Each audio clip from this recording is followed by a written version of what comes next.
करेंगे। सेना पुलिस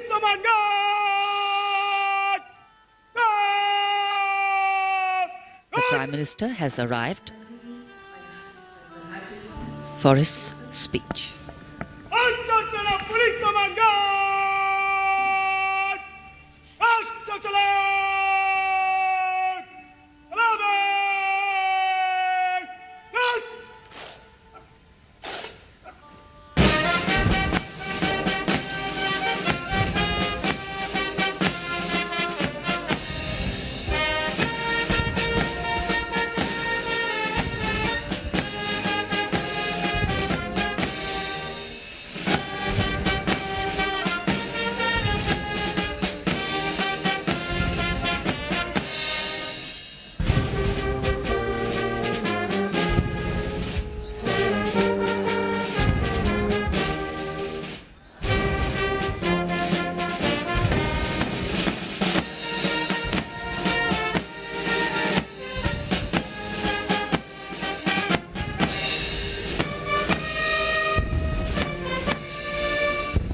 राष्ट्र राष्ट्रध्वज को नमन करेंगे। भारतीय वायुसेना के helicopters police helicopter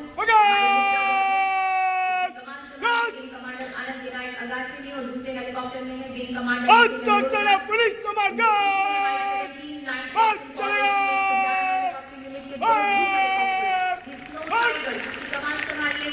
Abhijit Kumar ने दूसरे हेलीकॉप्टर में विंग कमांडर के साथ 111 हेलीकॉप्टर यूनिट भारतीय वायुसेना की पहली ऐसी यूनिट जिसने पूर्णतः स्वदेशी AFSL के 111 को प्रतिस्थापित। Wing Commander TVR Singh, the Guard Commander of the National Flag Guard, giving the command, and the Guard marching away.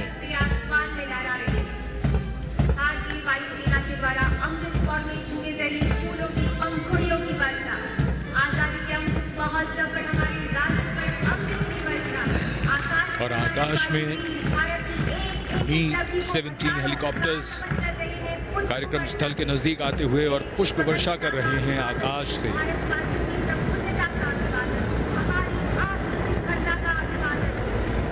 76वें स्वतंत्रता दिवस समारोह को एक नई ऊंचाई प्रदान करते हुए ये क्षण और उनके पीछे ध्रुव हेलीकॉप्टर्स।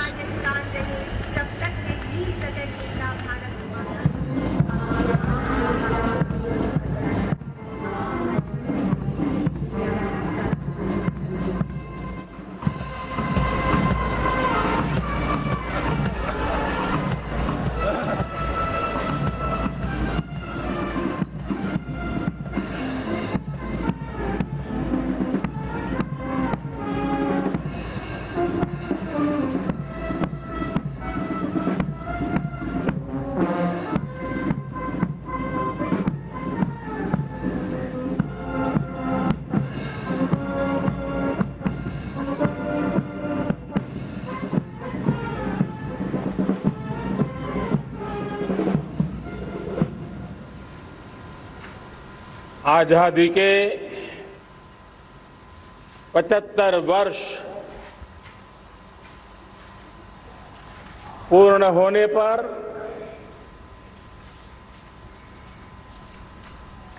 देशवासियों को अनेक अनेक शुभकामनाएं, बहुत बहुत बधाई। न सिर्फ हिंदुस्तान का हर कोना, लेकिन दुनिया के हर कोने में आज किसी न किसी रूप में भारतीयों के द्वारा या भारत के प्रति अपार प्रेम रखने वालों के द्वारा विश्व के हर कोने में यह हमारा तिरंगा आन बान शान के साथ लहरा रहा है। मैं विश्व भर में फैले हुए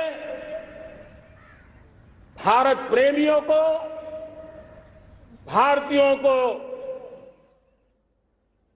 आजादी के इस अमृत महोत्सव की बहुत बहुत बधाई देता हूं। आज का ये दिवस ऐतिहासिक दिवस है। एक पुण्य पड़ाव, एक नई राह, एक नए संकल्प और नए सामर्थ्य के साथ कदम बढ़ाने का ये शुभ अवसर है।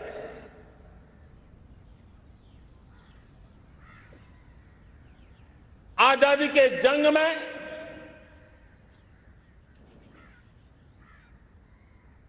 गुलामी का पूरा कालखंड संघर्ष में बीता है। हिंदुस्तान का कोई कोना ऐसा नहीं था, कोई काल ऐसा नहीं था जब देशवासियों ने सैकड़ों सालों तक गुलामी के खिलाफ जंग न किया हो, जीवन न खपाया हो, यातनाएं न झेली हो, आहुति न दी हो। आज हम सब देशवासियों के लिए ऐसे हर महापुरुष को, हर त्यागी को, हर बलिदानी को नमन करने का अवसर है, उनका ऋण स्वीकार करने का अवसर है और उनका स्मरण करते हुए उनके सपनों को जल्द से जल्द पूरा करने का संकल्प लेने का भी अवसर है।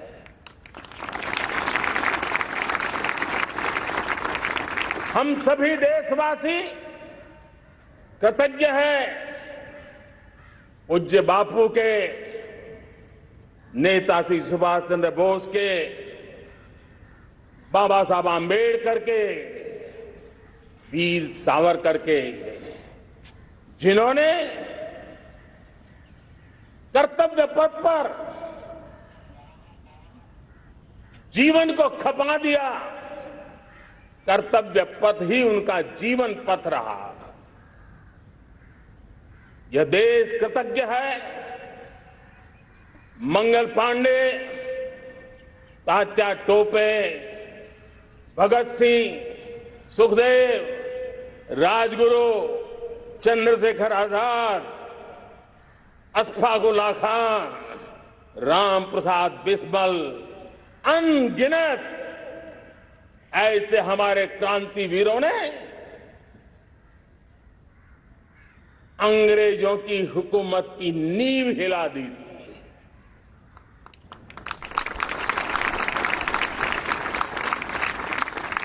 यह राष्ट्र कृतज्ञ है उन वीरांगनाओं के लिए, रानी लक्ष्मीबाई हो, झलकारी बाई, दुर्गा भाभी, रानी गाइदिन्लियो, रानी चेन्नम्मा, बेगम हजरत महल, वेलू निचियार।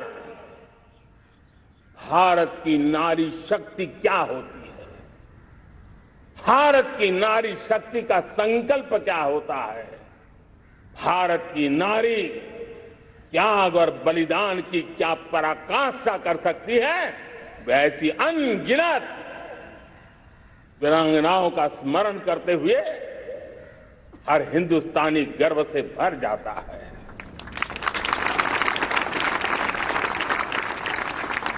आजादी का जंग भी लड़ने वाले और आजादी के बाद देश बनाने वाले भी, डॉक्टर राजेंद्र प्रसाद जी हो, नेहरू जी हो, सरदार वल्लभ भाई पटेल, श्यामा प्रसाद मुखर्जी, लाल बहादुर शास्त्री, दीनदयाल उपाध्याय, जयप्रकाश नारायण, राम मनोहर लोहिया, आचार्य विनोबा भावे, नानाजी देशमुख, सुब्रमण्यम भारती, अनगिनत ऐसे महापुरुषों को आज नमन करने का अवसर है। जब आजादी के जंग की चर्चा करते हैं तो हम उन जंगलों में जीने वाले हमारे आदिवासी समाज का भी गौरव करना हम नहीं भूल सकते हैं। भगवान बिरसा मुंडा, सिद्धो कान्हू, अल्लूरी सीताराम राजू, गोविंद गुरु, अनगिनत नाम है जिन्होंने आजादी के आंदोलन की आवाज बन करके दूर सुदूर जंगलों में भी मेरे आदिवासी भाई बहनों में, माताओं में, युवकों में मातृभूमि के लिए जीने मरने की प्रेरणा जगाई। ये देश का सौभाग्य रहा है कि आजादी के जंग के कई रूप रहे हैं और उसमें एक रूप वो भी था जिसमें नारायण गुरु हो, स्वामी विवेकानंद हो, महर्षि अरविंदो हो, गुरुदेव रविंद्रनाथ टैगोर हो, ऐसे अनेक महापुरुष हिंदुस्तान के हर कोने में, हर काल में भारत की चेतना को जगाते रहे, भारत को चेतनवंत बनाते रहे। अमृत महोत्सव के दौरान देश ने पूरे एक साल से हम देख रहे हैं, 2021 में दांडी यात्रा से प्रारंभ हुआ, स्मृति दिवस को संवरते हुए हिंदुस्तान के हर जिले में, हर कोने में देशवासियों ने आजादी के अमृत महोत्सव के लक्षावधि कार्यक्रम किए हैं। शायद इतिहास में इतना विशाल, व्यापक, लंबा एक ही मकसद का उत्सव मनाया गया हो, वो शायद ये पहली घटना हुई होगी। और हिंदुस्तान के हर कोने में उन सभी महापुरुषों को याद करने का प्रयास किया गया जिनको किसी न किसी कारणवश इतिहास में जगह न मिली या उनको भुला दिया गया था। आज देश ने खोज करके हर कोने में ऐसे वीरों को, महापुरुषों को, त्यागियों को, बलिदानियों को, सत्याग्रहियों को याद किया, नमन किया। अमृत महोत्सव के दरमियान इन सभी महापुरुषों को नमन करने का अवसर रहा। कल 14 अगस्त को भारत ने विभाजन विभीषिका स्मृति दिवस भी बड़े भारी मन से हृदय के गहरे गांवों को याद करते हुए उन कोटि कोटि जनों ने बहुत कुछ सहन किया था,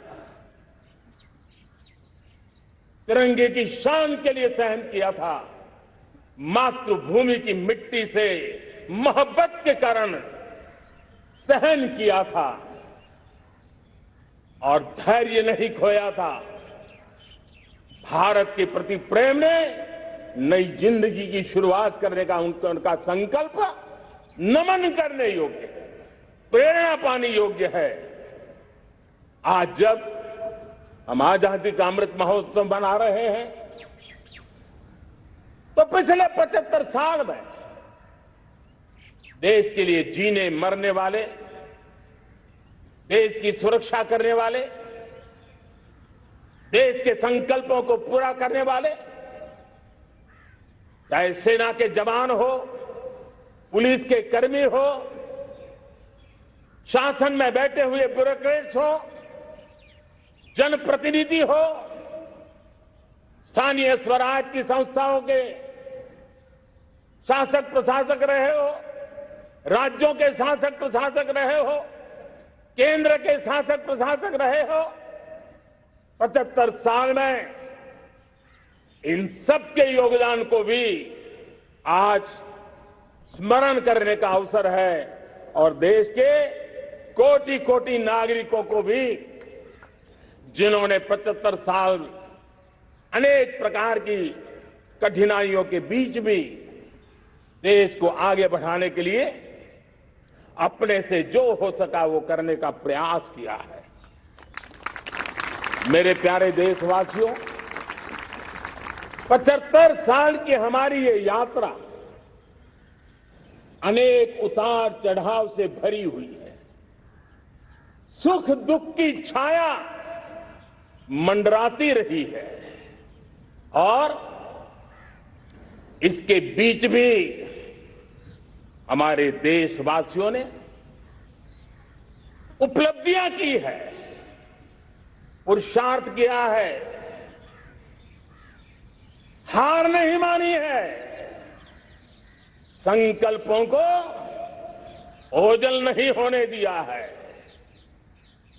और इसलिए और ये भी सच्चाई है कि सैकड़ों सालों के गुलामी के कालखंड ने भारत के मन को, भारत के मानवीय की भावनाओं को गहरे घाव किए थे, गहरी चोटें पहुंचाई थी, लेकिन उसके भीतर एक जिद भी थी, एक जिजीविषा भी थी, एक जुनून भी था, एक जोम भी था। और उसके कारण अभावों के बीच में भी, उपहास के बीच में भी, और जब आजादी का जंग अंतिम चरण में था तो देश को डराने के लिए, निराश करने के लिए, हताश करने के लिए सारे उपाय किए गए थे। अगर आजादी आई, अंग्रेज चले जाएंगे तो देश टूट जाएगा, बिखर जाएंगे, लोग अंदर अंदर लड़ करके मर जाएंगे, कुछ नहीं बचेगा, अंधकार युग में भारत चला जाएगा। न जाने क्या क्या आशंकाएं व्यक्त की गई थी, लेकिन उनको पता नहीं था ये हिंदुस्तान की मिट्टी है। इस मिट्टी में वो सामर्थ्य है जो शासकों से भी परे सामर्थ्य का एक अंतर प्रभार लेकर के जीता रहा है, सदियों तक जीता रहा है। और उसी का परिणाम है हमने क्या कुछ नहीं झेला। कभी अन्न का संकट झेला, कभी युद्ध के शिकार हो गए, आतंकवाद ने डगर डगर चुनौतियां पैदा की, निर्दोष नागरिकों को मौत के घाट उतार दिया गया, छद्म युद्ध चलते रहे, प्राकृतिक आपदाएं आती रही, सफलता विफलता, आशा निराशा, न जाने कितने पड़ाव आए हैं। लेकिन इन पड़ाव के बीच भी भारत आगे बढ़ता रहा। भारत की विविधता जो औरों को भारत के लिए बोझ लगती थी, वो भारत की विविधता ही भारत की एक अनमोल शक्ति है, शक्ति का एक अटूट प्रवाह है। और दुनिया को पता नहीं था कि भारत के पास एक इनहेरेंट सामर्थ्य है, एक संस्कार सरिता है, एक मन मस्तिष्क का विचारों का बंधन है, और वो है भारत लोकतंत्र की जननी है, मदर ऑफ डेमोक्रेसी है। और जिनके जहन में लोकतंत्र होता है,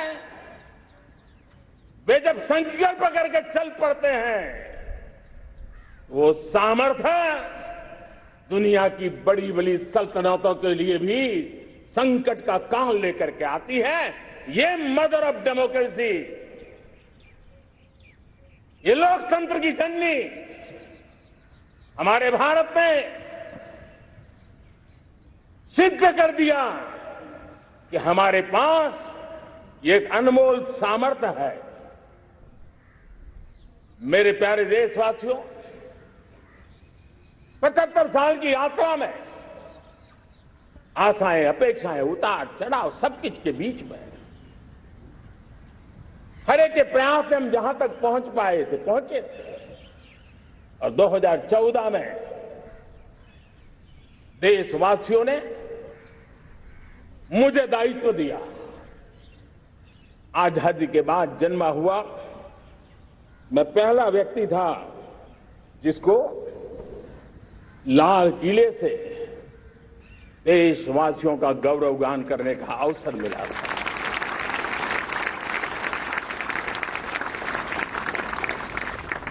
लेकिन मेरे दिल में जो भी आप लोगों से सीखा हूं, जितना आप लोगों को जान पाया हूं मेरे देशवासियों, आपके सुख दुख को समझ पाया हूं, देश की आशा अपेक्षाओं के भीतर वो कौन सी आत्मा बसती है, उसको जितना मैं समझ पाया हूं, उसको लेकर के मैंने अपना पूरा कालखंड देश के उन लोगों को एम्पावर करने में खपाया। मेरे दलित हो, शोषित हो, पीड़ित हो, वंचित हो, आदिवासी हो, महिला हो, युवा हो, किसान हो, दिव्यांग हो, पूरब हो, पश्चिम हो, उत्तर हो, दक्षिण हो, समुद्र का तट हो, हिमालय की कंदराएं हो, हर कोने में महात्मा गांधी का जो सपना था आखिर इंसान की चिंता करने का, महात्मा गांधी जी जो आकांक्षा थी अंतिम छोर पर बैठे हुए व्यक्ति को समर्थ बनाने की, मैंने अपने आप को उसके लिए समर्पित किया। और उन 8 साल का नतीजा और आजादी के इतने दशकों का अनुभव आज 75 साल के बाद जब अमृत काल की ओर कदम रख रहे हैं, अमृत काल की ये पहली प्रभात है, तब मैं एक ऐसे सामर्थ्य को देख रहा हूं और जिससे मैं गौरव से भर जाता हूं। देशवासियों, मैं आज देश का सबसे बड़ा सौभाग्य ये देख रहा हूं कि भारत का जनमन आकांक्षी जनमन है। एस्पिरेशनल सोसाइटी किसी भी देश की बहुत बड़ी अमानत होती है और हमें गर्व है कि आज हिंदुस्तान के हर कोने में, हर समाज के हर वर्ग में, हर तबके में आकांक्षाएं उफान पर है। देश का हर नागरिक चीजें बदलना चाहता है, बदलते देखना चाहता है, लेकिन इंतजार करने को तैयार नहीं है, अपनी आंखों के सामने देखना चाहता है, कर्तव्य से जुड़ करके करना चाहता है, वो गति चाहता है, वो प्रगति चाहता है। 75 साल में संजोए हुए सारे सपने अपने ही आंखों के सामने पूरा करने के लिए वो लालायित है, उत्साहित है, उतावला भी है। कुछ लोगों को इसके कारण संकट हो सकता है, क्योंकि जब एस्पिरेशनल सोसाइटी होती है तब सरकारों को भी तलवार की धार पे चलना पड़ता है, सरकारों को भी समय के साथ दौड़ना पड़ता है। और मुझे विश्वास है, चाहे केंद्र सरकार हो, राज्य सरकार हो, स्थानीय स्वराज की संस्थाएं हो, किसी भी प्रकार की शासन व्यवस्था क्यों न हो, हर किसी को इन एस्पिरेशनल सोसाइटी को एड्रेस करना पड़ेगा। उनकी आकांक्षाओं के लिए हम ज्यादा इंतजार नहीं कर सकते। हमारे इस एस्पिरेशनल सोसाइटी ने लंबे अरसे तक इंतजार किया है, लेकिन अब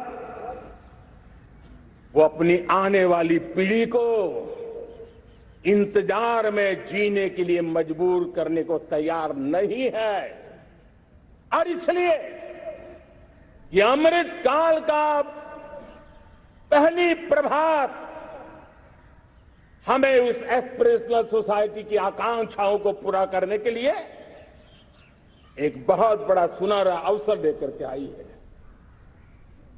मेरे प्यारे देशवासियों, हमने पिछले दिनों देखा है, एक और ताकत का हमने अनुभव किया है, और वो है भारत में एक सामूहिक चेतना का पुनर्जागरण हुआ है। एक सामूहिक चेतना का पुनर्जागरण आजादी के इतने संघर्ष में से जो अमृत था वो अब संजोया जा रहा है, संकलित हो रहा है, संकल्प में परिवर्तित हो रहा है, पुरुषार्थ की पराकाष्ठा जुड़ रही है और सिद्धि का मार्ग नजर आ रहा है। ये चेतना, मैं समझता हूं कि चेतना का जागरण, ये पुनर्जागरण, ये हमारी सबसे बड़ी अमानत है। और ये पुनर्जागरण देखिए, 10 अगस्त तक लोगों को पता तक नहीं होगा शायद कि देश के भीतर कौन सी ताकत है, लेकिन पिछले 3 दिन से जिस प्रकार से तिरंगे झंडे को लेकर के, तिरंगा की यात्रा लेकर के देश चल पड़ा है। बड़े बड़े सोशल साइंस के एक्सपर्ट्स वे भी शायद कल्पना नहीं कर सकते कि मेरे भीतर के अंदर कितने, मेरे देश के भीतर कितना बड़ा सामर्थ्य है, एक तिरंगे झंडे ने दिखा दिया है। यह पुनर्चेतना, पुनर्जागरण का पल है। ये लोग समझ नहीं पाए हैं, जब देश जनता कर्फ्यू के लिए हिंदुस्तान का हर कोना निकल पड़ता है, तब उस चेतना की अनुभूति है। जब देश ताली थाली बजा करके कोरोना वॉरियर के साथ कंधे से कंधा मिला करके खड़ा हो जाता है, तब चेतना की अनुभूति होती है। जब दिया जला करके कोरोना वॉरियर की शुभकामना देने के लिए देश निकल पड़ता है, तब उस चेतना की अनुभूति होती है।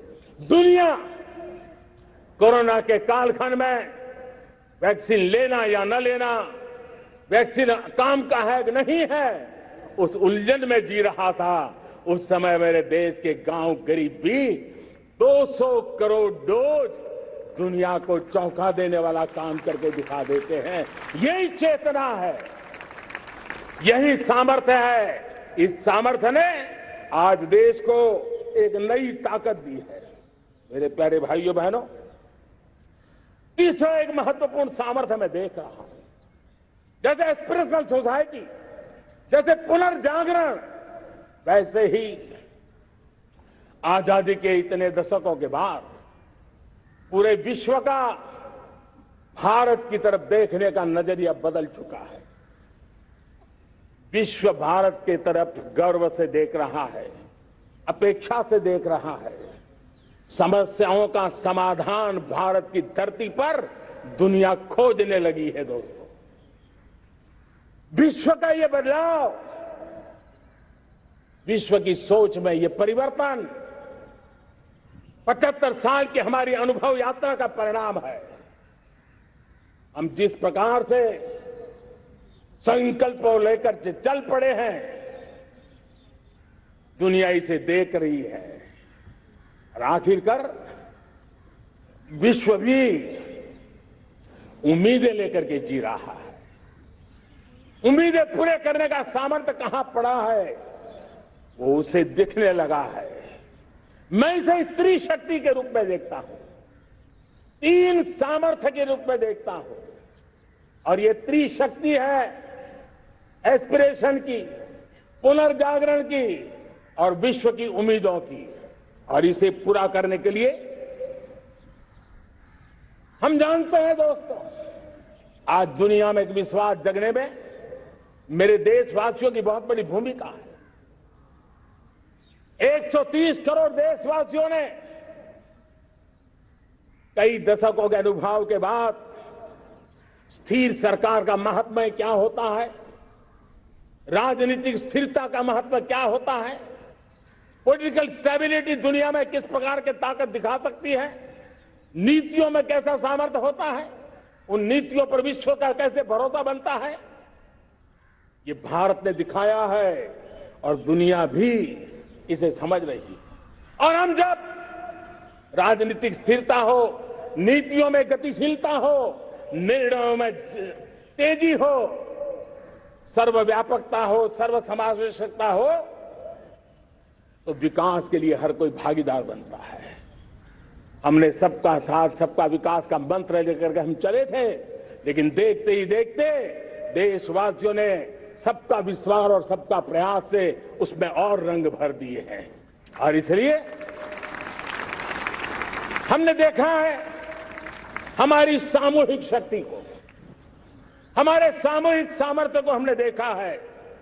आजादी का अमृत महोत्सव जिस प्रकार से बनाया गया, जिस प्रकार से हर जिले में 75 अमृत सरोवर बनाने का अभियान चल रहा है, गांव गांव के लोग जुड़ रहे हैं, कार सेवा कर रहे हैं, अपने प्रयत्नों से अपने गांव में जल संरक्षण के लिए बड़ा अभियान चला रहे हैं। और इसलिए भाइयों बहनों, चाहे स्वच्छता का अभियान हो, चाहे गरीबों के कल्याण का काम हो, देश आज पूरी शक्ति से आगे बढ़ रहा है। लेकिन भाइयों बहनों, हम लोग आजादी के अमृत काल में हमारी 75 साल की यात्रा को, उसका गौरवगान करते रहेंगे, अपनी ही पीठ थपथपाते रहेंगे, तो हमारे सपने कहीं दूर चले जाएंगे।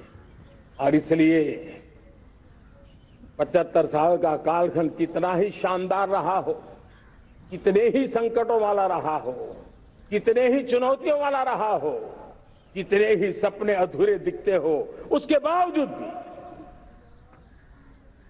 आज जब हम अमृत काल में प्रवेश कर रहे हैं, अगले 25 वर्ष हमारे देश के लिए अत्यंत महत्वपूर्ण है।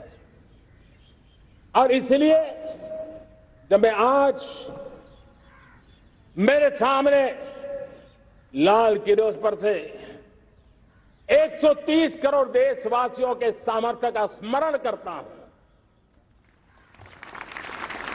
उनके सपनों को देखता हूं, उनके संकल्पों की अनुभूति करता हूं, तो साथियों मुझे लगता है आने वाले 25 साल के लिए हमें उस 5 पंच प्राण पर अपनी शक्ति को केंद्रित करनी होगी, अपने संकल्पों को केंद्रित करना होगा, अपने सामर्थ्य को केंद्रित करना होगा।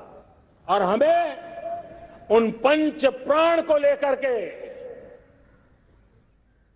2047 जब आजादी के 100 साल होंगे, आजादी के दीवानों के सारे सपने पूरे करने का जिम्मा उठा करके चलना होगा। और जब मैं पंच प्राण की बात करता हूं, तो पहला प्राण, अब देश बड़े संकल्प लेकर के ही चलेगा, बहुत बड़े संकल्प लेकर के चलना होगा। और वो बड़ा संकल्प है विकसित भारत।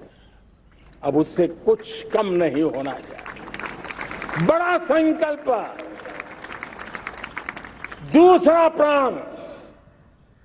दूसरा प्राण है किसी भी कोने में हमारे मन के भीतर, हमारे आदतों के भीतर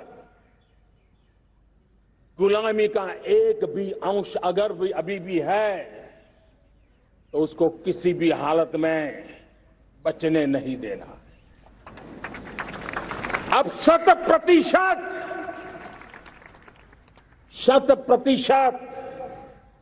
सैकड़ों साल की गुलामी ने जहां हमें जकड़ कर रखा है, हमारे मनोभाव को बांध करके रखा हुआ है, हमारी सोच में विकृतियां पैदा करके रखी है, हमें गुलामी की छोटी सी छोटी चीज भी कहीं नजर आती है, हमारे भीतर नजर आती है, हमारे आसपास नजर आती है, हमें उससे मुक्ति पानी ही होगी। ये हमारा दूसरी प्राण शक्ति है। तीसरी प्राण शक्ति, हमें हमारी विरासत पर गर्व होना चाहिए। हमारी विरासत के प्रति, क्योंकि यही विरासत है जिसने कभी भारत को स्वर्णिम काल दिया था, और यही विरासत है जो समय को अनुकूल परिवर्तन करने की आदत रखती है। यही विरासत है जो काल बाह्य छोड़ती रही है, नित्य नूतन स्वीकारती रही है। और इसलिए इस विरासत के प्रति हमें गर्व होना चाहिए। चौथा प्राण, वो भी उतना ही महत्वपूर्ण है, और वो है एकता और एकजुटता। 130 करोड़ देशवासियों में एकता, न कोई अपना न कोई पराया। एकता की ताकत एक भारत श्रेष्ठ भारत के सपनों के लिए हमारा चौथा प्राण है। और पांचवा प्राण है नागरिकों का कर्तव्य। नागरिकों का कर्तव्य, जिसमें प्रधानमंत्री भी बाहर नहीं होता है, मुख्यमंत्री भी बाहर नहीं होता है, वो भी नागरिक है। नागरिकों का कर्तव्य, ये हमारे आने वाली 25 साल के सपनों को पूरा करने के लिए एक बहुत बड़ी प्राण शक्ति है। मेरे प्यारे देशवासियों, जब सपने बड़े होते हैं,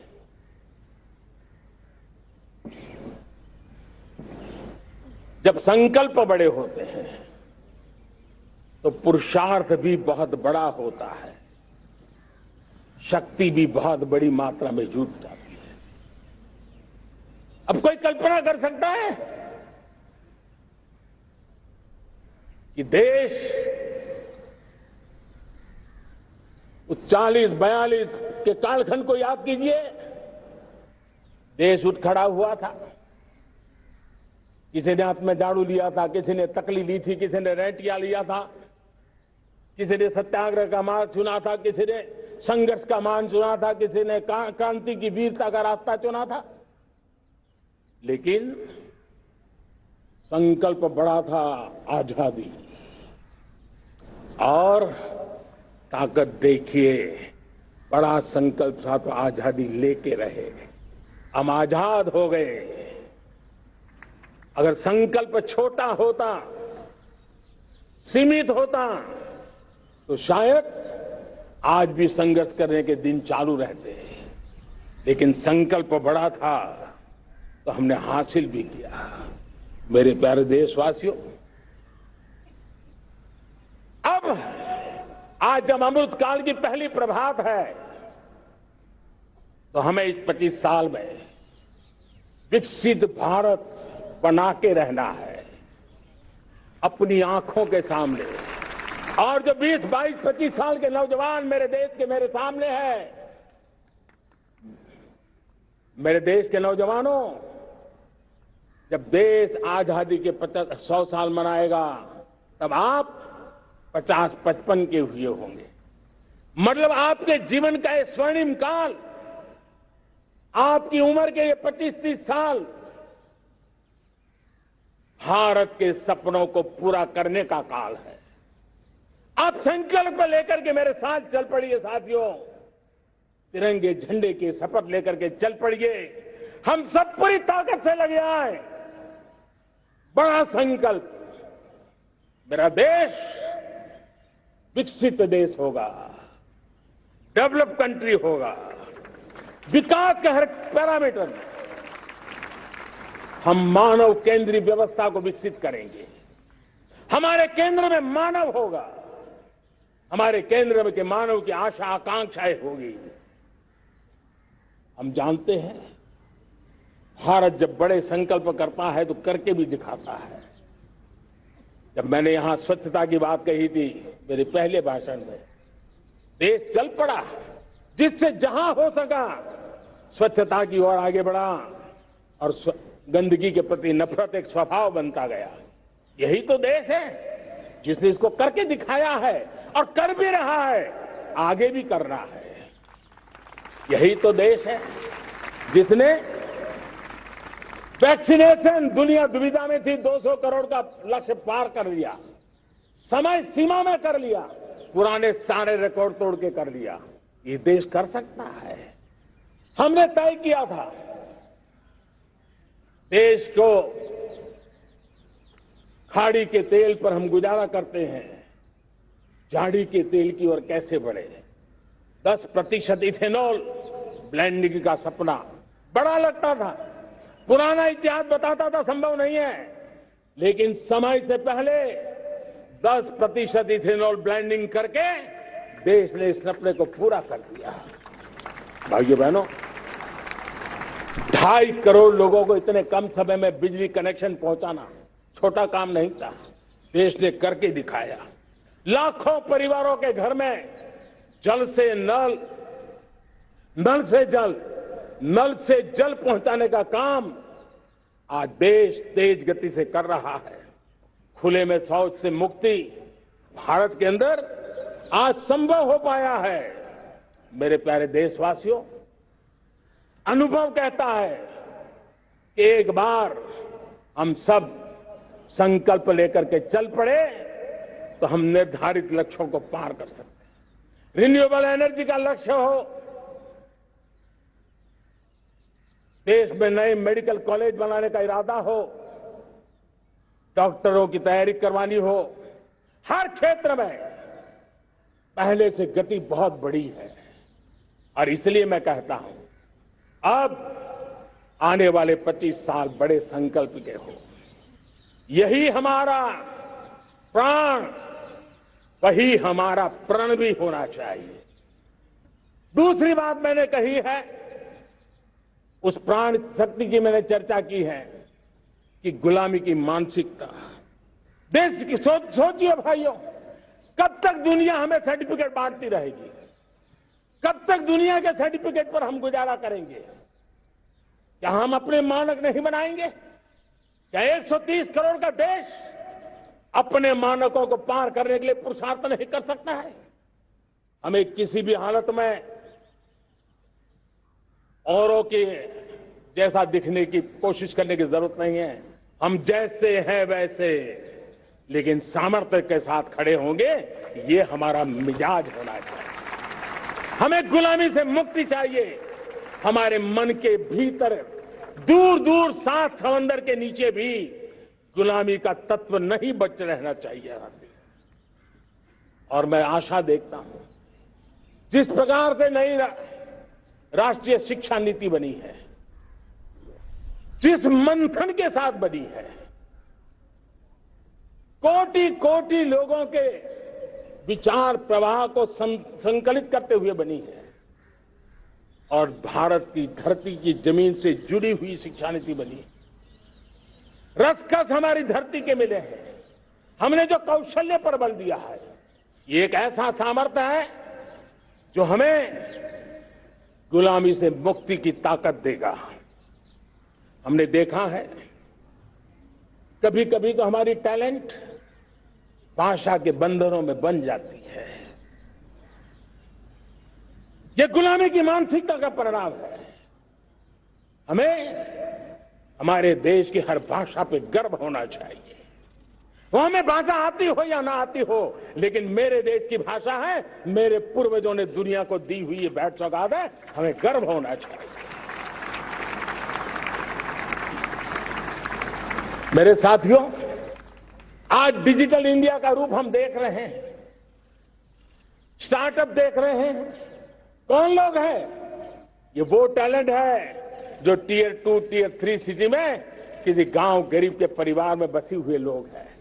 ये हमारे नौजवान हैं जो आज नई नई खोज के साथ दुनिया के सामने आ रहे हैं। गुलामी की मानसिकता हमें उसे तिलांजलि देनी पड़ेगी। अपने सामर्थ्य पर भरोसा करना होगा। दूसरी एक बात जो मैंने कही, तीसरी मेरी प्राण शक्ति की बात है, वो है हमारी विरासत पर हमें गर्व होना चाहिए। जब हम अपनी धरती से जुड़ेंगे, जब हम अपनी धरती से जुड़ेंगे, तभी तो ऊंचा उड़ेंगे।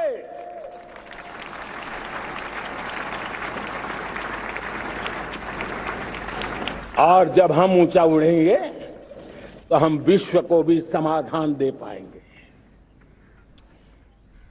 हमने देखा है, जब हम अपनी चीजों पे गर्व करते हैं, आज दुनिया होलिस्टिक हेल्थ केयर की चर्चा कर रही है, लेकिन जब होलिस्टिक हेल्थ केयर की चर्चा करती है तो उसकी नजर भारत के योग पर जाती है, भारत के आयुर्वेद पर जाती है, भारत की होलिस्टिक लाइफस्टाइल के पर जाती है। ये हमारी विरासत है, हम जो दुनिया को दे रहे हैं। दुनिया आज उससे प्रभावित हो रही है। अब हमारी ताकत देखिए, हम वो लोग हैं जो प्रकृति के साथ जीना जानते हैं, प्रकृति को प्रेम करना जानते हैं। आज विश्व पर्यावरण की जो समस्याओं से जूझ रहा है, हमारे पास वो विरासत है। ग्लोबल वार्मिंग की समस्याओं के समाधान का रास्ता हम लोगों के पास है, हमारे पूर्वजों ने दिया हुआ है। जब हम लाइफस्टाइल की बात करते हैं, एनवायरमेंट फ्रेंडली लाइफस्टाइल की बात करते हैं, हम लाइफ मिशन की बात करते हैं, तो दुनिया का ध्यान आकर्षित करते हैं। हमारे पास एक सामर्थ्य है। हमारा बड़ा धान, मोटा धान, मिलेट, हमारे यहां तो घर घर की चीज रही है। ये हमारी विरासत है। हमारे छोटे किसानों के परिश्रम से छोटी छोटी जमीन के टुकड़ों में फलने फूलने वाली हमारे धान, आज दुनिया अंतर्राष्ट्रीय स्तर पर मिलेट ईयर मनाने के लिए आगे बढ़ रही है। मतलब हमारी विरासत को आज दुनिया, हम उस पर गर्व करना सीखे। हमारे पास दुनिया को बहुत कुछ देना है। हमारे फैमिली वैल्यूज, विश्व के सामाजिक तनाव की जब चर्चा हो रही है, व्यक्तिगत तनाव की चर्चा होती है तो लोगों को योग दिखता है, सामूहिक तनाव की बात होती है तब भारत की पारिवारिक व्यवस्था दिखती है। संयुक्त परिवार की एक पूंजी सदियों से हमारी माताओं बहनों के त्याग बलिदान के कारण परिवार नाम की जो व्यवस्था विकसित हुई, ये हमारी विरासत है। इस विरासत पर हम गर्व कैसे करें? हम तो वो लोग हैं जो जीव में भी शिव देखते हैं। हम वो लोग हैं जो नर में नारायण देखते हैं। हम वो लोग हैं जो नारी तो नारायणी कहते हैं। हम वो लोग हैं जो पौधे में परमात्मा देखते हैं। हम वो लोग हैं जो नदी को मां मानते हैं। हम वो लोग हैं जो कंकर में, हर कंकर में शंकर देखते हैं। यह हमारा सामर्थ्य है। हर नदी में मां का रूप देखते हैं। पर्यावरण की इतनी व्यापकता, विशालता, ये हमारा गौरव। हम विश्व के सामने जब खुद गर्व करेंगे तो दुनिया करेगी। भाइयों बहनों, हम वो लोग हैं जिसने दुनिया को वसुधैव कुटुंबकम का मंत्र दिया। हम वो लोग हैं जो दुनिया को कहते हैं एकम सत विप्रहा बदौ वदंती। आज जो होलियर देन दाऊ का जो संकट चल रहा है, तुझसे बड़ा मैं हूं, ये जो तनाव का कारण बना हुआ है, दुनिया को एकम सत विप्रा बहुधा वदंती का ज्ञान देने वाली विरासत हमारे पास है। जो कहते हैं सत्य एक है, जानकार लोग उसको अलग अलग तरीके से कहते हैं। ये गौरव हमारा है। हम लोग हैं जो कहते हैं यत् पिंडे तत् ब्रह्मांडे। कितनी बड़ी सोच है। जो ब्रह्मांड में है वो हर जीव मात्र में है। यत् पिंडे तत् ब्रह्मांडे, ये कहने वाले हम लोग हैं। हम वो लोग हैं जितने दुनिया का कल्याण देखा है। हम जन कल्याण से जग कल्याण के राही रहे हैं। जन कल्याण से जग कल्याण की राह पर चलने वाले हम लोग जब दुनिया की कामना करते हैं तब कहते हैं सर्वे अपनी सुखिनो संतु सर्वे संतु निरामया। सबके सुख की बात, सबके आरोग्य की बात करना, यह हमारी विरासत है। और इसलिए हम बड़ी शान के साथ हमारी इस विरासत का गर्व करना सीखें। ये प्राण शक्ति है हमारी, जो हमें 25 साल के सपनों पूरा करने के लिए जरूरी है। उसी प्रकार से मेरे प्यारे देशवासियों, एक और महत्वपूर्ण विषय है एकता, एकजुटता। इतने बड़े देश को, उसकी विविधता को हमें सेलिब्रेट करना है। इतने पंथ, परंपराएं, ये हमारे आन बान शान है। कोई नीचा नहीं, कोई ऊंचा नहीं है, सब बराबर है। कोई मेरा नहीं, कोई पराया नहीं, सब अपने हैं। ये भाव एकता के लिए बहुत जरूरी है। घर में भी एकता की नींव तभी रखी जाती है जब बेटे बेटी एक समान हो। अगर बेटे बेटी एक समान नहीं होंगे तो एकता के मंत्र नहीं गूंज सकते हैं। जेंडर इक्वलिटी हमारी एकता के लिए पहली शर्त। जब हम एकता की बात करते हैं, अगर हमारे एक ही पैरामीटर हो, एक ही मानदंड हो, जिस मानदंड को हम कहें इंडिया फर्स्ट, मैं जो कुछ भी कर रहा हूं, जो भी सोच रहा हूं, जो बोल रहा हूं, इंडिया फर्स्ट के अनुकूल है, एकता का रास्ता खुल जाएगा। दोस्त, हमें एकता से बांधने का वो मंत्र है, हमें इसको पकड़ना है। मुझे पूरा विश्वास है कि हम समाज के अंदर ऊंच नीच के भेदभावों से, मेरे तेरे के भेदभावों से हम सबकी पुजारी बने। श्रमेव जयते कहते हैं हम, श्रमिक का सम्मान, ये हमारा स्वभाव होना चाहिए। लेकिन भाइयों बहनों, मैं लाल किले से मेरी एक पीड़ा और कहना चाहता हूं। ये दर्द मैं कहे बिना नहीं रह सकता।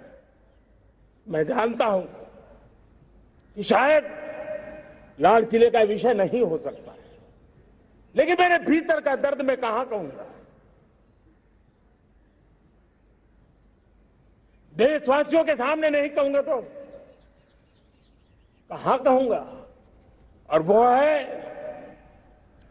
किसी न किसी कारण से हमारे अंदर एक ऐसी विकृति आई है, हमारी बोलचाल में, हमारे व्यवहार में, हमारे कुछ शब्दों में, हम नारी का अपमान करते हैं।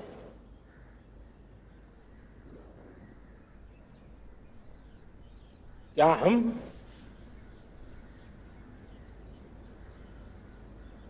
स्वभाव से, संस्कार से, रोजमर्रा की जिंदगी में नारी को अपमानित करने वाली हर बात से मुक्ति का संकल्प ले सकते हैं?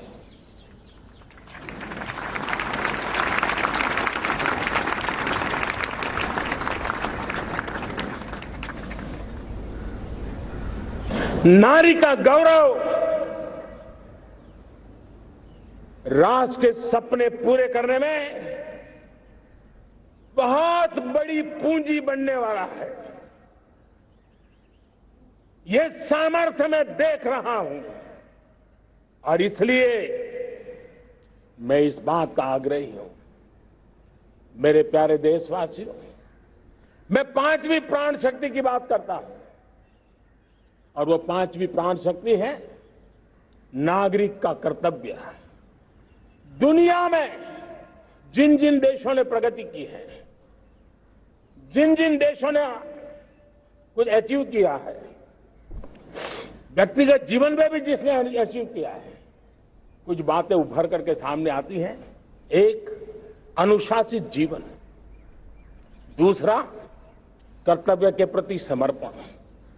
व्यक्ति की जीवन की सफलता हो, समाज की हो, परिवार की हो, राष्ट्र की हो, ये मूलभूत मार्ग है, ये मूलभूत प्राण शक्ति है। और इसलिए हमें कर्तव्य पर बल देना ही होगा। ये शासन का काम है कि बिजली 24 घंटे पहुंचाने के लिए प्रयास करे, लेकिन ये नागरिक का कर्तव्य है कि जितनी ज्यादा यूनिट बिजली बचा सकते बचाएं। हर खेत में पानी पहुंचाना सरकार की जिम्मेवारी है, सरकार का प्रयास है, लेकिन पर ड्रॉप मोर क्रॉप, पानी बचाते हुए आगे बढ़ना, मेरे हर खेत से आवाज उठनी चाहिए।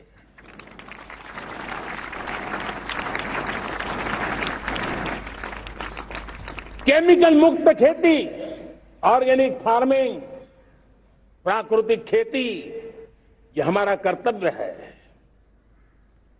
साथियों, चाहे पुलिस हो या पीपल हो, शासक हो या प्रशासक हो, ये नागरिक कर्तव्य से कोई अछूता नहीं हो सकता है। हर कोई अगर नागरिक के कर्तव्यों को निभाएगा तो मुझे विश्वास है कि हम इच्छित लक्ष्य को प्राप्त करने में समय से पहले सिद्धि प्राप्त कर सकते हैं। मेरे प्यारे देशवासियों, आज महर्षि अरविंदो की जन्म जयंती भी है। मैं उस महापुरुष के चरणों में नमन करता हूं, लेकिन हमें उस महापुरुष को याद करना होगा जिन्होंने कहा था, स्वदेशी से स्वराज, स्वराज से सुराज। ये उनका मंत्र है। हम सबको सोचना होगा कि हम कब तक दुनिया के और लोगों पर निर्भर रहेंगे। क्या हमारे देश का अन्न की आवश्यकता हो, हम आउटसोर्स कर सकते हैं क्या? जब देश ने तय कर लिया कि हमारा पेट हम खुद भरेंगे, देश ने करके दिखाया कि नहीं दिखाया?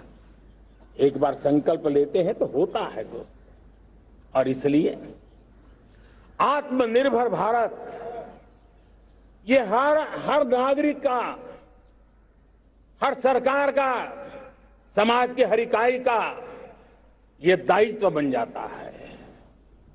ये आत्मनिर्भर भारत, ये सरकारी एजेंडा, सरकारी कार्यक्रम नहीं है। ये समाज का जन आंदोलन है जिसे हमें आगे बढ़ाना है। मेरे साथियों, आज जब ये बात हमने सुनी, आजादी के 75 साल के बाद जिस आवाज को सुनने के लिए हमारे कान तरस रहे थे, 75 साल के बाद वो आवाज सुनाई दी है। 75 साल के बाद लाल किले पर से तिरंगे को सलामी देने का काम पहली बार मेड इन इंडिया तोप ने किया है। कौन हिंदुस्तानी होगा जिसको ये बात, एक आवाज उसे नई प्रेरणा, ताकत नहीं देगी? और इसलिए मेरे प्यारे भाई बहनों, मैं आज मेरे देश के सेना के जवानों का हृदय से अभिनंदन करना चाहता हूं। मेरी आत्मनिर्भर की बात को संगठित स्वरूप में, साहस के स्वरूप में मेरी सेना के जवानों ने, सेना नायकों ने जिस जिम्मेवारी के साथ कंधे पे उठाया है, मैं उनको जितनी सैल्यूट करूं उतनी कम है दोस्तों। उनको आज मैं सलाम करता हूं, क्योंकि सेना का जवान मौत को मुट्ठी में लेकर के चलता है। मौत और जिंदगी के बीच में कोई फासला ही नहीं होता है, और तब बीच में वो डट करके खड़ा होता है। और वो मेरा सेना का जवान तय करे कि हम 300 ऐसी चीजों आप लिस्ट करते हैं जो हम विदेश से नहीं लाएंगे, हमारे देश की। ये संकल्प छोटा नहीं है। मुझे इस संकल्प में भारत के आत्मनिर्भर भारत के उज्जवल भविष्य के वो बीज मैं देख रहा हूं जो इस सपने को वटवृक्ष में परिवर्तित करने वाले हैं। सैल्यूट, सैल्यूट मेरे सेना के अधिकारियों को, सैल्यूट।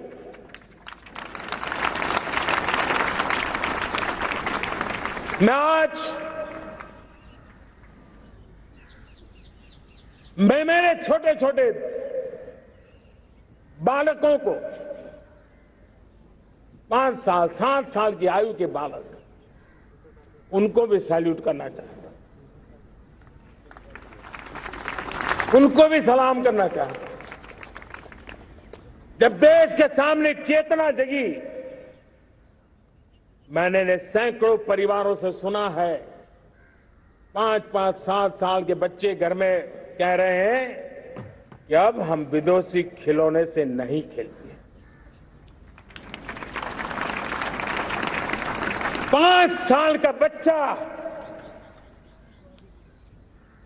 घर में विदेशी खिलौने से नहीं खेलेंगे, ये जब सब संकल्प करता है ना, तब आत्मनिर्भर भारत उसकी रगों में दौड़ता है। आप देखिए, पीएलआई स्कीम 1 लाख करोड़ रुपया दुनिया के लोग हिंदुस्तान में अपना नसीब आजमाने आ रहे हैं, टेक्नोलॉजी लेकर के आ रहे हैं, रोजगार के नए अवसर बना रहे हैं। भारत मैन्युफैक्चरिंग हब बनता जा रहा है, आत्मनिर्भर भारत की बुनियाद बना रहा है। आज इलेक्ट्रॉनिक गुड्स मैन्युफैक्चरिंग हो, मोबाइल फोन का मैन्युफैक्चरिंग हो, आज देश बहुत तेजी से प्रगति कर रहा है। जब हमारा ब्रह्मोस दुनिया में जाता है, कौन हिंदुस्तानी होगा जिसका मन आसमान को न छूता होगा। दोस्तों, आज हमारी मेट्रो कोचेज, हमारी वंदे भारत ट्रेन विश्व के लिए आकर्षण बन रहा है। मेरे प्यारे देशवासियों, हमें आत्मनिर्भर बनना है हमारे एनर्जी सेक्टर में। हम कब तक एनर्जी के सेक्टर में किसी और पर डिपेंडेंट रहेंगे? और हमें सोलार का क्षेत्र हो, विंड एनर्जी का क्षेत्र हो, रिन्यूएबल के और भी जो रास्ते हो, मिशन हाइड्रोजन हो, बायोफ्यूल की कोशिश हो, इलेक्ट्रिक व्हीकल पर जाने की बात हो, हमें आत्मनिर्भर बन करके इन व्यवस्थाओं को आगे बढ़ाना होगा। मेरे प्यारे देशवासियों, आज प्राकृतिक खेती भी आत्मनिर्भर का एक मार्ग है। फर्टिलाइजर से जितनी ज्यादा मुक्ति, आज देश में नैनो फर्टिलाइजर के कारखाने की नई आशा लेकर के आए हैं। लेकिन प्राकृतिक खेती, केमिकल फ्री खेती आत्मनिर्भर को ताकत दे सकती है। आज देश में रोजगार के क्षेत्र में ग्रीन जॉब के नए नए क्षेत्र बहुत तेजी से खुल रहे हैं। भारत ने नीतियों के द्वारा स्पेस को खोल दिया है। ड्रोन की बहुत दुनिया में सबसे प्रगतिशील पॉलिसी लेकर के आए हैं। हमने देश के नौजवानों के लिए नए द्वार खोल दिए हैं। मेरे प्यारे भाइयों बहनों, मैं प्राइवेट सेक्टर को भी आह्वान करता हूं, आइए हमें विश्व में छा जाना है। आत्मनिर्भर भारत का ये भी सपना है कि दुनिया को भी जो आवश्यकताएं हैं उसको पूरा करने में भारत पीछे नहीं जाएगा। हमारे लघु उद्योग हो, सूक्ष्म उद्योग हो, कुटीर उद्योग हो, जीरो डिफेक्ट, जीरो इफेक्ट, हमें उस करके हमें दुनिया में जाना होगा। हमें स्वदेशी पर गर्व करना होगा। मेरे प्यारे देशवासियों, हम बार बार लाल बहादुर शास्त्री जी को याद करते हैं। जय जवान जय किसान का उनका मंत्र आज भी देश के लिए प्रेरणा है। बाद में अटल बिहारी वाजपेयी जी ने जय विज्ञान कह करके उसमें एक कड़ी जोड़ दी थी और देश ने उसको प्राथमिकता दी थी। लेकिन अब अमृतकाल के लिए एक और अनिवार्यता है और वो है जय अनुसंधान। जय जवान जय किसान जय विज्ञान जय अनुसंधान, इनोवेशन। और मुझे मेरे देश की युवा पीढ़ी में भरोसा है, इनोवेशन की ताकत देखिए। आज हमारा यूपीआई, भीम, हमारा डिजिटल पेमेंट, फिनटेक की दुनिया में हमारा स्थान, आज विश्व में रियल टाइम 40% अगर डिजिटल फाइनेंशियल का ट्रांजैक्शन होता है तो मेरे देश में हो रहा है। हिंदुस्तान ने ये करके दिखाया है। मेरे प्यारे देशवासियों, अब हम 5G के दौर की ओर कदम रख रहे हैं। बहुत दूर इंतजार नहीं करना होगा, हम कदम मिलाने वाले हैं। हम ऑप्टिकल फाइबर गांव-गांव में पहुंचा रहे हैं। डिजिटल इंडिया का सपना गांव से गुजरेगा, ये मुझे पूरी जानकारी है। आज मुझे खुशी है, हिंदुस्तान के 4 लाख कॉमन सर्विस सेंटर्स गांवों में विकसित हो रहे हैं। गांव के नौजवान बेटे बेटियां कॉमन सर्विस सेंटर चला रही हैं। देश गर्व कर सकता है कि गांव के क्षेत्र में 4 लाख डिजिटल एंटरप्रेन्योर का तैयार होना और सारी सेवाएं गांव के लोग उनके यहां लेने के लिए आदी बन जाए, ये अपने आप में टेक्नोलॉजी हब बनने की भारत की जो ताकत है। मेरे प्यारे देशवासियों, ये जो डिजिटल इंडिया का मूवमेंट है, जो सेमीकंडक्टर की ओर हम कदम मांड रहे हैं, 5G की ओर कदम मांड रहे हैं, ऑप्टिकल फाइबर का नेटवर्क बिछा रहे हैं, ये सिर्फ आधुनिकता की पहचान ऐसा नहीं है।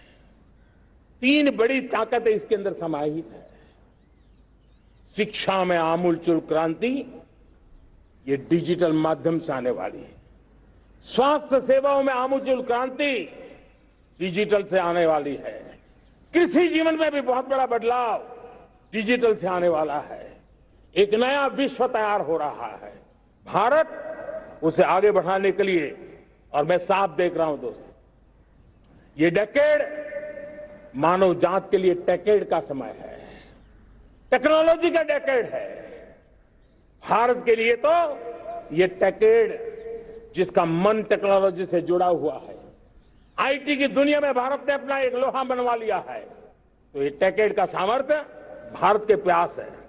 हमारा अटल इनोवेशन मिशन, हमारे इंक्यूबेशन सेंटर, हमारे स्टार्टअप एक नया पूरा क्षेत्र का विकास कर रहे हैं। युवा पीढ़ी के लिए नए अवसर लेकर के आ रहे हैं। स्पेस मिशन की बात हो, हमारा डीप ओशन मिशन की बात हो, समुद्र की गहराई में जाना हो या हमें आसमान को छूना हो, ये नए क्षेत्र हैं जिसको लेकर के हम आगे बढ़ रहे हैं। मेरे प्यारे देशवासियों, हम इस बात को न भूलें, और भारत ने सदियों से देखा हुआ है, जैसे देश में कुछ नमूना रूप कामों की जरूरत होती है, कुछ बड़ी बड़ी ऊंचाइयों की जरूरत होती है, लेकिन साथ साथ धरातल पर मजबूती बहुत आवश्यक होती है। भारत की आर्थिक विकास की संभावनाएं धरातल की मजबूती से जुड़ी हुई है, और इसलिए हमारे छोटे किसान, उनका सामर्थ्य, हमारे छोटे उद्यमी, उनका सामर्थ्य, हमारे लघु उद्योग, कुटीर उद्योग, सूक्ष्म उद्योग, रेहड़ी पटरी वाले लोग, घरों में काम करने वाले लोग, ऑटो रिक्शा चलाने वाले लोग, बस सेवाएं देने वाले लोग, ये समाज का जो सबसे बड़ा तबका है, इसका सामर्थ्यवान होना भारत के सामर्थ्य की गारंटी है। और इसलिए हमारे आर्थिक विकास की ये जो मूलभूत जमीनी ताकत है, उस ताकत को सर्वाधिक बल देने की दिशा में हमारा प्रयास चल रहा है। मेरे प्यारे देशवासियों, हमारे पास 75 साल का अनुभव है। हमने 75 साल में कई सारी सिद्धियां भी प्राप्त की हैं। हमने 75 साल के अनुभव में नए सपने भी संजोए हैं, नए संकल्प भी लिए हैं। लेकिन अमृतकाल के लिए हमारे मानव संसाधन का ऑप्टिमम आउटकम कैसे हो, हमारी प्राकृतिक संपदा का ऑप्टिमम आउटकम कैसे हो, इस लक्ष्य को लेकर के हमें चलना है। और तब मैं पिछले कुछ सालों से अनुभव से कहना चाहता हूं, आपने देखा होगा, आज अदालत के अंदर देखिए, हमारी वकील के क्षेत्र में काम करने वाले हमारी नारी शक्ति किस ताकत के साथ नजर आ रही है। आप ग्रामीण क्षेत्र में जनप्रतिनिधियों के रूप में देखिए, हमारी नारी शक्ति किस मिजाज से, समर्पित भाव से अपनी गांवों की समस्याओं को सुलझाने में लगी हुई है। आज ज्ञान का क्षेत्र देख लीजिए, विज्ञान का क्षेत्र देख लीजिए, हमारे देश की नारी शक्ति सिरमौर नजर आ रही है। आज हम पुलिस में देखें, हमारी नारी शक्ति लोगों की सुरक्षा की जिम्मेवारी उठा रही है। हम जीवन के हर क्षेत्र में देखें, खेलकूद का मैदान देखें या युद्ध की भूमि देखें, भारत की नारी शक्ति एक नए सामर्थ्य, नए विश्वास के साथ आगे आ रही है। मैं इसको भारत की 75 साल की जो यात्रा में जो योगदान है, उसमें अब कई गुना योगदान आने वाले 25 साल में मैं मेरी नारी शक्ति का देख रहा हूं, मेरी माताओं, बहनों का, मेरी बेटियों का देख रहा हूं। और इसलिए ये सारे हिसाब किताब से ऊपर है, सारे आपके पैरामीटर से अतिरिक्त है। हम इस पर जितना ध्यान देंगे, हम जितने ज्यादा अवसर हमारी बेटियों को देंगे, जितनी सुविधाएं हमारी बेटियों के लिए केंद्रित करेंगे, आप देखना वो हमें बहुत कुछ लौटा करके देगी। वो देश को इस ऊंचाई पर ले जाएगी। इस अमृत काल में जो सपने पूरे करने में जो मेहनत लगने वाली है, अगर हमारी नारी शक्ति की मेहनत जुड़ जाएगी, व्यापक रूप से जुड़ जाएगी, तो हमारी मेहनत कम होगी, हमारा समय सीमा भी कम हो जाएगी, हमारे सपने और तेजस्वी होंगे, और ओजस्वी होंगे, और दैदीप्यमान होंगे। और इसलिए आइए साथियों, हम जिम्मेवारियों को लेकर आगे बढ़े। मैं आज भारत के संविधान के निर्माताओं का भी धन्यवाद करना चाहता हूं कि उन्होंने जो हमें फेडरल स्ट्रक्चर दिया है, उसके स्पिरिट को बनाते हुए, उसकी भावनाओं का आदर करते हुए हम कंधे से कंधा मिला करके इस अमृत काल में चलेंगे तो सपने साकार होकर के रहेंगे। कार्यक्रम भिन्न हो सकते हैं, कार्यशैली भिन्न हो सकती है, लेकिन संकल्प भिन्न नहीं हो सकते। राष्ट्र के लिए सपने भिन्न नहीं हो सकते। आइए हम एक ऐसे युग के अंदर आगे बढ़े। मुझे याद है जब मैं गुजरात का मुख्यमंत्री था, केंद्र में हमारे विचार की सरकार नहीं थी, लेकिन मेरे गुजरात में हर जगह पे मैं एक ही मंत्र लेके चलता था कि भारत के विकास के लिए गुजरात का विकास, भारत का विकास हम कहीं पर भी हो, हम सबके मन मस्तिष्क में रहना चाहिए। हमारे देश के कई राज्य हैं जिन्होंने देश को आगे बढ़ाने में बहुत भूमिका अदा की है, नेतृत्व किया है, कई क्षेत्रों में उदाहरण काम किए हैं। ये हमारे फेडरलिज्म को ताकत देते हैं। लेकिन आज समय की मांग है कि हमें कोऑपरेटिव फेडरलिज्म के साथ साथ कोऑपरेटिव कॉम्पिटिटिव फेडरलिज्म की जरूरत है। हमें विकास की स्पर्धा की जरूरत है। हर राज्य को लगना चाहिए वो राज्य आगे निकल गया, मैं इतनी मेहनत करूंगा, मैं आगे निकल जाऊंगा। उसने ये 10 अच्छे काम किए हैं, मैं 15 अच्छे काम करके दिखाऊंगा। उसने 3 साल में पूरा किया है, मैं 2 साल में करके दिखाऊंगा। हमारे राज्यों के बीच में, हमारी सर्विस, सरकार की सभी इकाइयों के बीच में वो स्पर्धा का वातावरण चाहिए जो हमें विकास की नई ऊंचाइयों पर ले जाने के लिए प्रयास करे। मेरे प्यारे देशवासियों, इस 25 वर्ष का अमृत काल के लिए जब हम चर्चा करते हैं, तब मैं जानता हूं चुनौतियां अनेक हैं, मर्यादाएं अनेक हैं, मुसीबतें भी हैं, बहुत कुछ है। हम इसको कम नहीं आंकते हैं, रास्ते खोजते हैं, लगातार कोशिश कर रहे हैं। लेकिन 2 विषयों को तो मैं यहां आज चर्चा करना चाहता हूं। चर्चा अनेक विषयों पर हो सकती है, लेकिन मैं अभी समय की सीमा के कारण 2 विषयों पर चर्चा करता हूं। और मैं मानता हूं हमारे इन सारी चुनौतियों को कारण, विकृतियों के कारण, बीमारियों के कारण इस 25 साल का अमृतकाल उस पर शायद अगर हमने समय रहते नहीं चेते, समय रहते समाधान नहीं किए तो वो ये विकराल रूप ले सकते हैं। और इसलिए मैं सबकी चर्चा न करते हुए दो पर जरूर चर्चा करना चाहता हूं। एक है भ्रष्टाचार, दूसरा है भाई भतीजावाद, परिवारवाद। भारत जैसे लोकतंत्र में जहां लोग गरीबी से जूझ रहे हैं,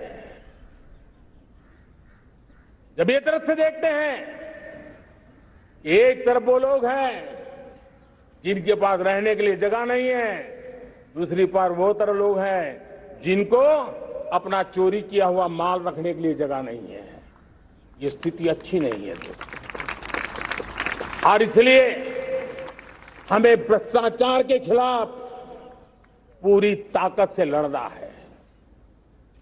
पिछले 8 वर्षों में डायरेक्ट बेनिफिट ट्रांसफर के द्वारा आधार, मोबाइल, इन सारे आधुनिक व्यवस्थाओं का उपयोग करते हुए 2 लाख करोड़ रुपए जो गलत हाथों में जाते थे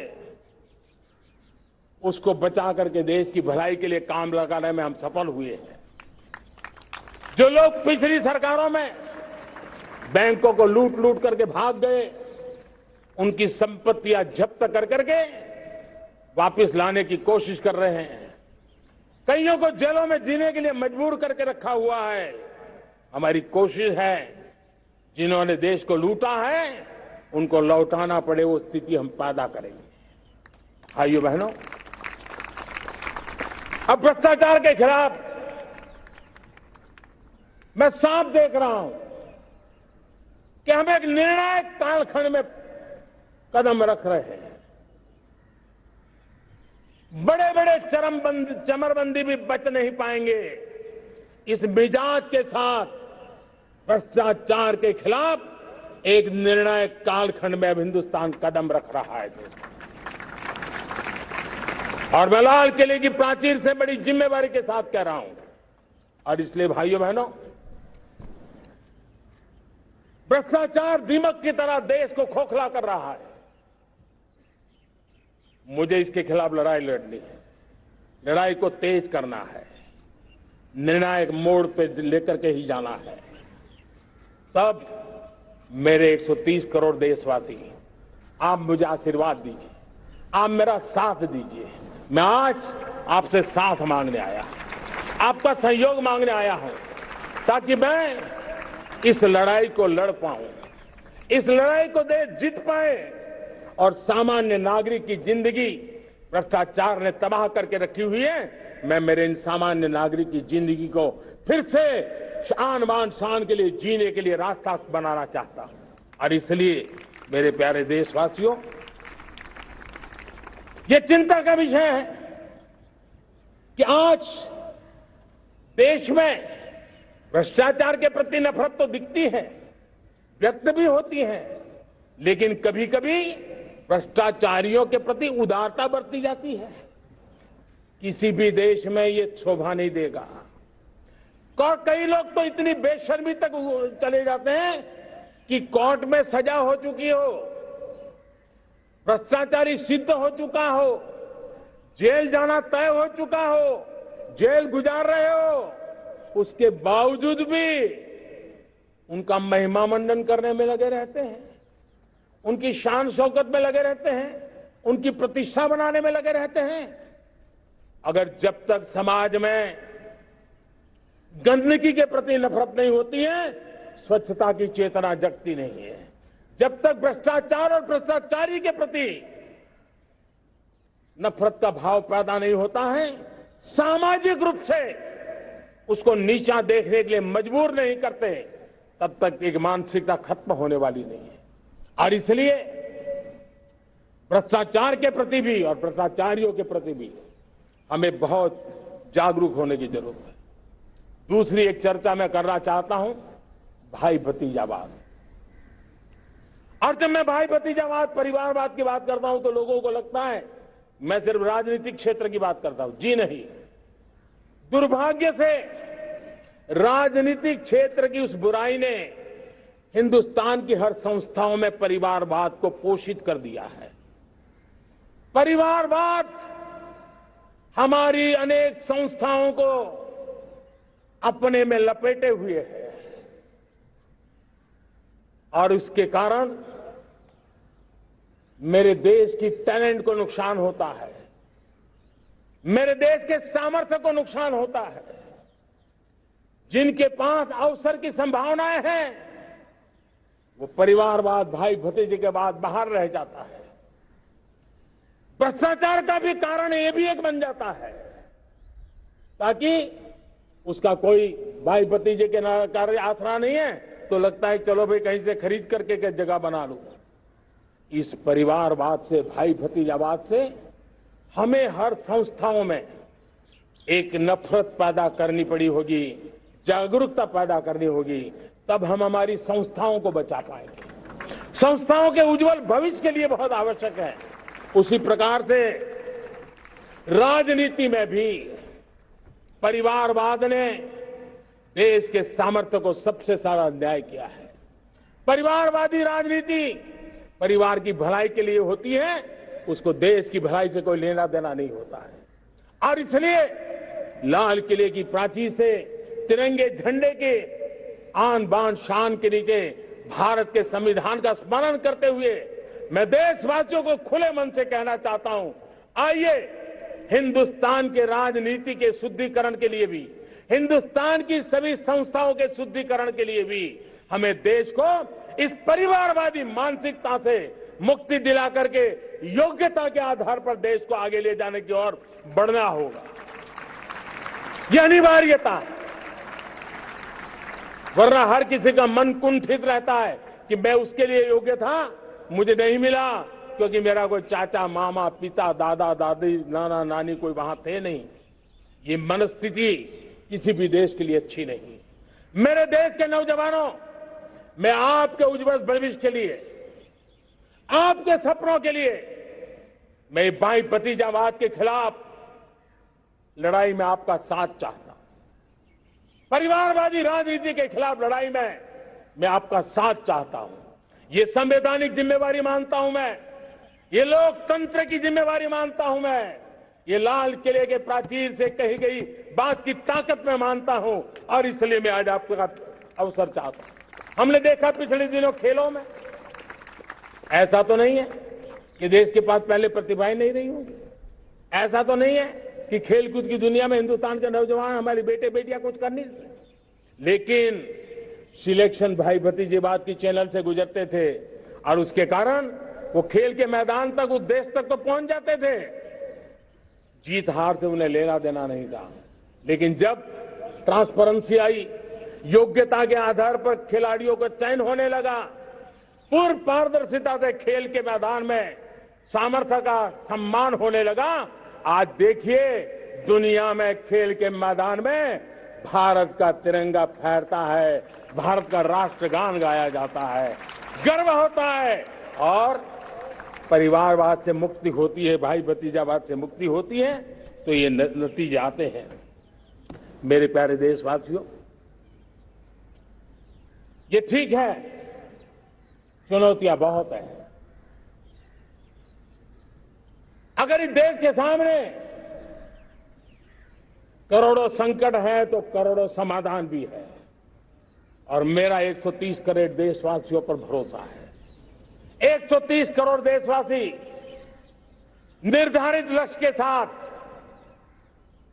संकल्प के प्रति समर्पण के साथ, जब 130 करोड़ देशवासी एक कदम आगे रखते हैं ना, तो हिंदुस्तान 130 करोड़ कदम आगे बढ़ जाता है। इस सामर्थ्य को लेकर के हमने आगे बढ़ना है। इस अमृत काल में, जब ये अमृत काल की पहली बेला है, पहली प्रभात है, हमें आने वाले 25 साल को एक पल भी भूलना नहीं है।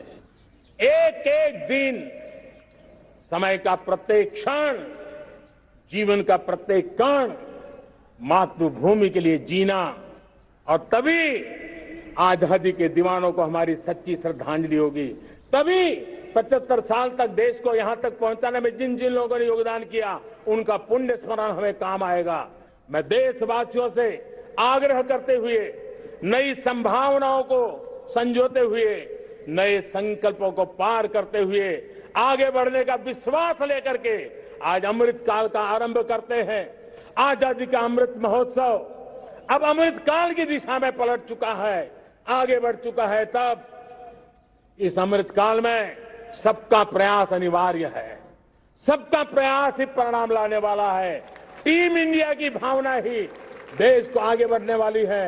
130 करोड़ देशवासियों की ये टीम इंडिया एक टीम के रूप में आगे बढ़ करके सारे सपनों को साकार करेंगी। इसी पूरे विश्वास के साथ मेरे साथ बोलिए, जय हिंद, जय हिंद, जय हिंद।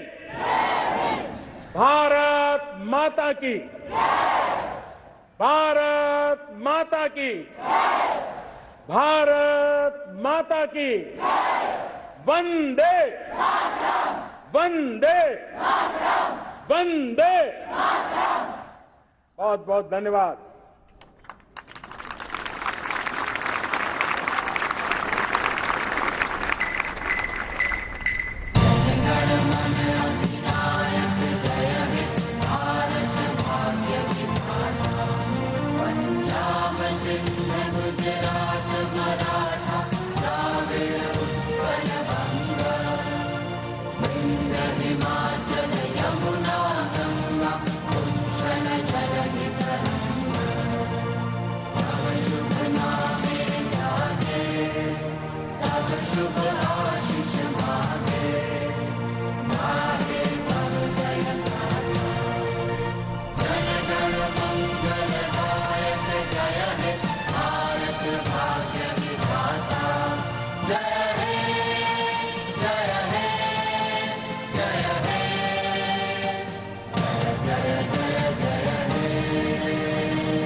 कोटि धन्यवाद माननीय प्रधानमंत्री जी, देश के आलोकित आपके संबोधन के लिए और भारत की नई जय यात्रा का मार्ग प्रशस्त करने के लिए बहुत बहुत धन्यवाद आपका। Prime Minister Narendra Modi addressing the nation, talking about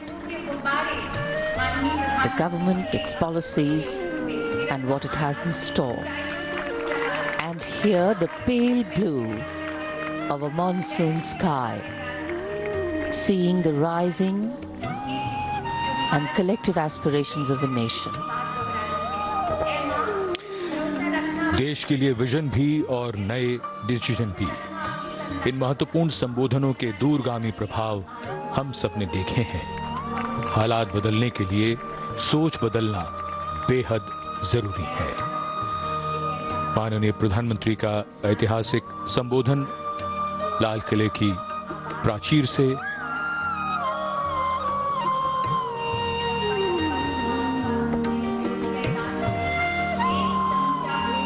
The Prime Minister takes his leave.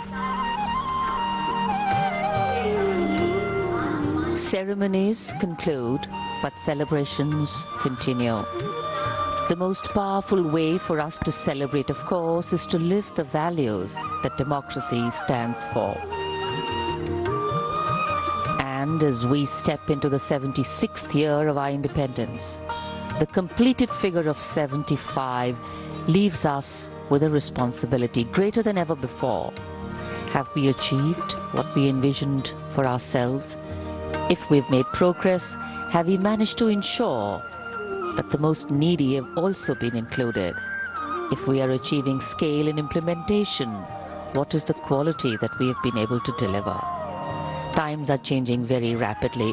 Relevance of what we have achieved to the advancements made have never been so critical as it is today. Agility, mobility, flexibility and transferability. These are the abilities most in demand today, and as a fast developing economy, we need to constantly adapt. लाल किले पर मुख्य समारोह में राष्ट्र को संबोधित करने के पश्चात अब प्रधानमंत्री लाल किले की प्राचीर से प्रस्थान कर रहे हैं।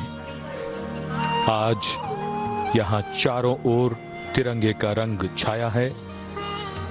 देश के नगर नगर, गांव गांव तिरंगे से सजे हैं। स्वतंत्रता दिवस पर प्रधानमंत्री का भाषण एक ऐसा खास मौका होता है जिसमें देश की दिशा की झलक भी होती है और महत्वपूर्ण नीतियों की शुरुआत भी। प्रजातंत्र में संवाद एक महत्वपूर्ण घटना होती है और पूरा देश इस अवसर की प्रतीक्षा करता है। And this is the outer side of the Lahori Gate. The Prime Minister